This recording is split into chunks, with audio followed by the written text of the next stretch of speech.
So, should we use food as a coping mechanism, or is it just an excuse for us to be lazy and just eat the junk food and we don't have any willpower? So welcome to the second episode of the Food Freedom series, and if you're new here, this is the second episode of the Food Freedom series where I teach you how to overcome any food fears and help heal your relationship with food and help end binge eating urges. So before I continue on with the video on whether food can be used as a helpful coping mechanism or not, first we need to recognize, why do we go to food as a coping mechanism? Well, the answer is actually in the question. We turn to food when we're distressed in any form because food gives us comfort to relieve pain or even ease any difficult emotions. So a lot of us think that we binge eat or even emotionally eat because we're lazy, we're out of control, or even there's something wrong with us, when in reality it's not that. But in reality, we're trying to use food as a way to escape, a form of escapism, away from something that's quite distressing or stressful for us. So what I'm talking about is completely different from what I talked about in the previous video. This is very different from the binge restrict cycle, which is binge,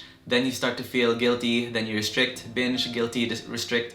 This is very different, but although emotional eating can be intensified by being in the binge restrict cycle, it is still not the root cause of why we emotionally eat or why we head over to food as a coping mechanism. The root cause of why we emotionally eat or use food as a coping mechanism is you feel like you're unworthy, you feel like you need to be someone else, you feel like you need to be someone else to be accepted for who you are. That's why you see so many people who emotionally eat, or oftentimes in cartoons or movies, that they head over to a tub of ice cream and they start to binge watch, I use the term loosely, on movie shows while they're eating a big tub of ice cream because they feel like they're unworthy, they feel like they just broken up, they feel like they need to be accepted for who they are. So for now, they're just using food as a coping mechanism to make them feel like, okay, food's not gonna judge me, so I'm just gonna have this form of dopamine rush just for now to numb away all of my emotions, just to numb away any distressing feelings of feeling unworthy. So let's first rewind and talk about pain, because understanding pain is gonna help us really understand coping mechanisms. There are so many cultures, religions, faiths, beliefs around the world that pain is inevitable. There's a saying that pain is inevitable, but suffering is optional. So we can't get rid of pain in life, but what we can do is to develop healthy coping mechanisms. So the thing with emotional pain is that just like me having the initial response to shouting at the person if someone drops a hammer on my foot, my initial response, my default response would be just to head over to food. But that's not going to solve this unmet need. It's not gonna solve my emotional eating issues. Food is not gonna solve my broken heart. Food is not going to solve all my problems. But it is the primal instinct. It's just what we want to do because food is comforting.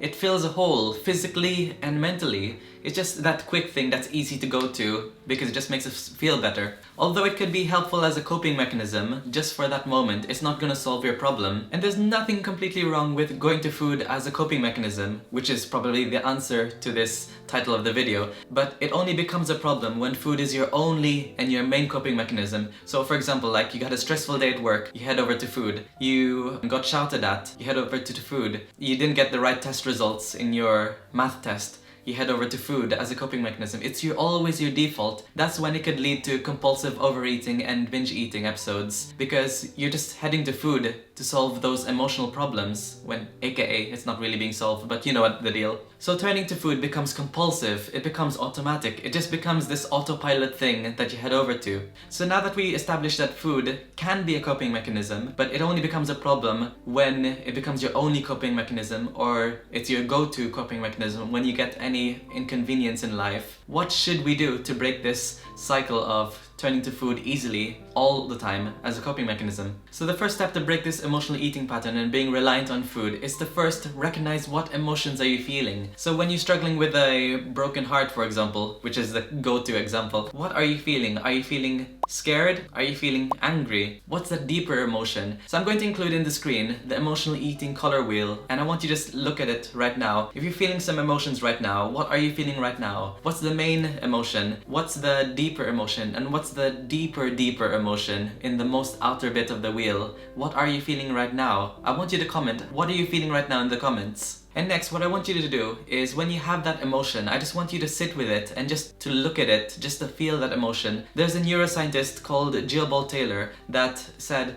it takes 90 seconds for you to process an emotion. Give yourself 90 seconds. Don't act on it. If you're feeling angry, don't act on it. Just wait for 90 seconds. And sometimes that could be just enough to just break that emotion. You're not gonna have any impulsive actions, because if we act on it the moment we feel it, then sometimes we're gonna do things that we're going to regret. We're gonna send a text to someone and we're gonna feel really bad about it probably an hour later. We're going to overeat, we're going to binge eat, and we're gonna feel quite bad about it later. So what I want you to do is to just sit with that emotion for 90 seconds, and sometimes that could be just enough to break through that emotion and it's just gone. You won't feel it anymore. If you're still struggling with that emotion and still niggling on, then I'd move on to step 2, is to head over to using coping mechanisms. So if you check the link in the description of this video, you can download my Healthy Coping Mechanisms guide, because what we need to do is to focus on coping mechanisms which are tailored for you. Sure, we can head over to food, but we shouldn't always head to food only. We should have a range of coping mechanisms. And the Healthy Coping Mechanism guide contains guides on ways to cope through distraction, how to cope with movement, how to cope through sensory experiences, processing, relaxation. Just choose a range of those coping mechanisms and then have those in your toolkit, so when you have difficult emotions, you can head over to those healthy coping mechanisms. And it's always important to have a range of them, because sometimes if I'm having a panic attack, then going for a drive, which could be one of my coping mechanisms, might not be the best option. So have a range. I would recommend maybe like